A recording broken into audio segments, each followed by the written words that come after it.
ഈ കാശ് കൊടുത്തിട്ടേ ശത്രുക്കളെയും പിണക്കങ്ങളെയും ഒക്കെ വാങ്ങുന്ന രസകരമായ ഒരു കലാപരിപാടിയുണ്ട്. എന്താ അത്? കടം കൊടുക്കൽ. നമ്മളൊക്കെ ആർക്കൊക്കെ കടം കൊടുത്തിട്ടുണ്ട്, അവരൊക്കെ പിന്നീട് പലരും നമ്മുടെ ശത്രുക്കളായിട്ട് മാറിയിട്ടുമുണ്ട്.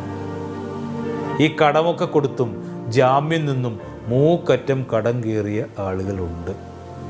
ഈ കൊടുത്ത പൈസ തിരിച്ചു വാങ്ങാൻ നമ്മൾ നടത്തുന്ന യാചനയേക്കാൾ വലുതൊന്നും ആരും ഈ ലോകത്ത് നടത്തിയിട്ടുണ്ടാവില്ല.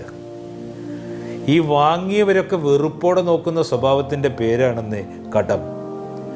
മനുഷ്യൻ്റെയൊക്കെ സ്വസ്ഥത തല്ലിക്കെടുത്തുന്ന, സമാധാനം കെടുത്തുന്ന അപകടകാരി.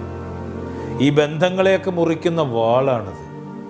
ഈ വാങ്ങിയവരൊക്കെ തിരിച്ചു ചോദിക്കുമ്പോൾ പലപ്പോഴും കടം കഥയായി മാറും.